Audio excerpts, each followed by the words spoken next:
The internet thinks you're an idiot. They're showing you death ray guns, perpetual heaters, and life hacks that burn down apartments. Today, we're switching on full pedantic mode and breaking down the facts, where you're getting scammed, and where you're actually going to torch your house. Let's go. First genius decided to destroy the entire defense industry by building an annihilator cannon from garbage. Microwave magnetron, spark plug, little motor. Looks almost like a fallout weapon. Respect. Powers the whole thing with two 18650 batteries. Straw catches fire on camera, but holy crap, physics wasn't even invited to this party. Watch the screen carefully. This is the moment of pure technical suicide. Snap! The guy cuts the RF chokes with wire cutters. What the hell are you doing? That's the filament circuit. For a magnetron to work, instead of just sitting there like a paperweight, you need two things.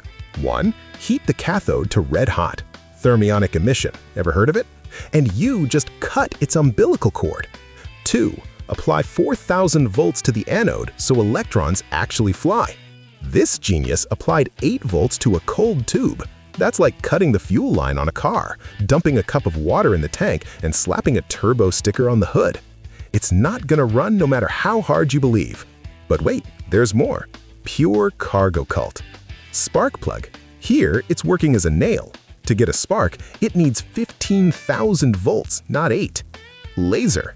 This is a cheap diode that couldn't even warm up a fly, let alone ignite straw. Now, watch closely. Smoke is coming from the back of the haystack, while our hero waves his disposable junk at the front. Plus, he waved his hand in front of the cannon. You got played like a fiddle. Bottom line, they're slinging pure bullshit. What's the craziest fake you've seen online? Drop it in the comments. Let's laugh together. Next up, reviving a dead-as-hell battery. The guy decided to give his tool a second life by replacing the lithium cells in a drill battery with copper tubes filled with salt water. High-tech lithium versus grandpa's salt battery.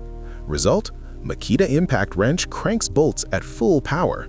Everything works. Or does it? Let's break this down. The galvanic cell idea works in theory, but the devil's in the numbers. One salt cell puts out maybe 0.5 to 0.7 volts unloaded. 6 cells in series, that's 3 to 4 volts best case. The impact wrench needs minimum 14 to 15 volts just to wake up the electronics and 20 to 30 amps under load. Main problem? Internal resistance. Salt batteries have massive resistance. They'll barely light an LED.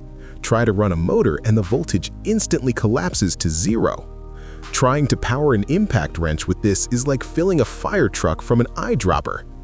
By the way, pouring shared electrolyte into the housing creates a liquid shunt between cells. Current flows between the tubes through the water instead of to the motor. The battery drains itself in minutes. Logic has left the building. And corrosion. Salt water plus copper plus electric current equals contacts rotting instantly. Total pipe dream. If you need to restore a battery, buy new 18650 cells or a ready-made pack on AliExpress. Don't waste time on salt fantasies. Moving on. 2 fakes in a row. This next DIY actually works. Question is, why the hell would you? The guy moved the pedals to a handlebars. Chain now drives the front wheel. Bike steers and moves with your hands. Why is this solution complete trash? 1. To effectively push pedals with your legs, you need the handlebars as a brace. Here, the handlebars run away from your hands. You'll flop around in the saddle like a sack of potatoes.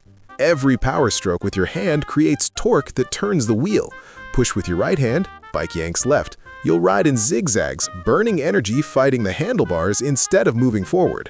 If the chain slips and locks the front wheel, you're flying over the bars face first into a spinning chain ring. Enjoy! Dentists are expensive. Physically possible, but riding this thing is torture. Express ticket to the ER. Would you ride this? Let me know. Spin the wheel! Get ready for the most brazen violation of physics laws. The guy built a flow-through water heater from a washing machine motor, pipes, and a solar panel. Supposedly induction heating. Tap water allegedly heats to 140 degrees Fahrenheit.